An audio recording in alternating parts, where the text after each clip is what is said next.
हाय। आज का video particularly habits के ऊपर है। अब आप सोचोगे स्टोइसिज्म में हैबिट्स कहाँ से आ गई। बात यह है कि हैबिट्स ना बहुत ज़्यादा यूज़फुल होती है जब हम स्किल की बात करें। फॉर एग्ज़ाम्पल, आपको मैथ्स का कोई सम सॉल्व करना है लेकिन आपको दिमाग में कैलकुलेट करने की आदत है, ये स्किल है, बहुत अच्छी है। लेकिन जब हैबिट वैल्यूज़ पे आती है ना, जैसे झूठ बोलने की आदत या नाराज़ हो जाने की आदत या चिढ़ जाने की आदत, तो फिर हम सोच समझ के अपनी ज़िंदगी के डिसीजन नहीं लेते। इसके लिए ये चीज़ कभी भी ऑटोमेटिक ज़्यादा नहीं होनी चाहिए, आपने हमेशा सोचना चाहिए, क्योंकि ज़िंदगी के जितने भी मुश्किल डिसीजंस होंगे वो एफर्टलेसली नहीं लिए जाएंगे, वो थोड़े से आपको प्रॉब्लम देंगे, थोड़ा सा उनके बारे में आपको सोचना पड़ेगा। अब इसमें 4 चीज़ें आती हैं। सबसे पहला, आपको ये देखना है कि ऑटोमेटिकली कहीं ना कहीं आप प्लेजर के पीछे तो नहीं भाग रहे। ठीक है, तो हमको एक हैबिट डालनी है, जैसे सेल्फ डिसिप्लिन में भी होता है कि पेन ओवर प्लेजर। आपको प्लेजर को हटा के हमेशा सोचना आपके लिए ज़रूरी है, क्योंकि अगर आपको प्लेजर के पीछे भागने की आदत हो गई तो आपका जी पे जल्दी से खाली हो जाएगा, क्योंकि आप ब्लिंकिट या जोमेटो से कुछ मंगा रहे हो। आपका पेट बाहर निकलने लगेगा क्योंकि आपको फास्ट फूड की आदत हो गई, और ये सारी प्लेजर की आदत है।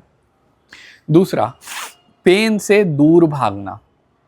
जब हम पेन से दूर भागते हैं या कोई भी डिसीजन इसलिए लेते हैं क्योंकि मुझे पेन नहीं चाहिए भाई, तो होता क्या है कि ज़्यादातर जो काम होंगे जिसके अंदर आपको इम्प्रूव करना होगा, जिसके लिए आपको आपका कंफर्ट जोन छोड़ना होगा, उसके लिए पेन तो कंपलसरी रहेगा। कम से कम थोड़ा पेन तो होने वाला है। और जब ये होगा तो अगर आपकी ऑटोमेटिकली हैबिट है हमेशा की पेन से दूर भागने की, फिर से प्रॉब्लमेटिक हो जाएगा। तीसरा है डेथ। ओके, अक्सर लोग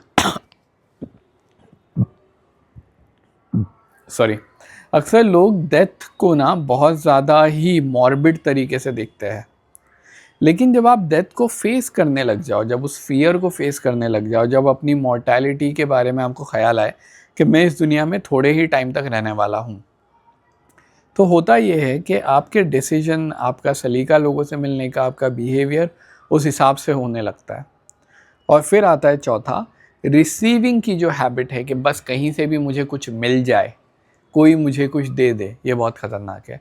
आपको हैबिट डालनी है गिविंग की मोर देन रिसीविंग। जब आपको कोई सैलरी दे लेकिन आप उससे ज़्यादा काम करें, जब आपको कोई गिफ्ट दे लेकिन आप उससे ज़्यादा पैसे का गिफ्ट उनको दो, तो यहाँ पे ना आप लेने की हैबिट में नहीं है। आप अपनी तरफ से जितनी ज़्यादा वैल्यू, जितना ज़्यादा पैसा, जितना ज़्यादा नेटवर्क, जितनी ज़्यादा हेल्प प्रोवाइड कर सकते हो, जितनी ज़्यादा नॉलेज प्रोवाइड कर सकते हो, आप कर रहे हो। और बस आपकी नीयत है देने की। ये 4 आदतें अगर आपके वैल्यू सिस्टम में आ जाए तो वो आपकी बीइंग को एक अलग इंसान बना सकती है, क्योंकि लोग डिफ़ॉल्ट इन वैल्यूज़ पे जीते हैं 90% लोग। लेकिन अगर आप इनको बस हल्का सा चेंज कर दो और ध्यान से देखने लग जाओ, तो होगा ये कि आपका वैल्यू सिस्टम बदल जाएगा, धीरे धीरे आपकी पर्सनालिटी बदल जाएगी, धीरे धीरे आप बदल जाओगे। So I really hope this helps you. दुआ में याद रखना।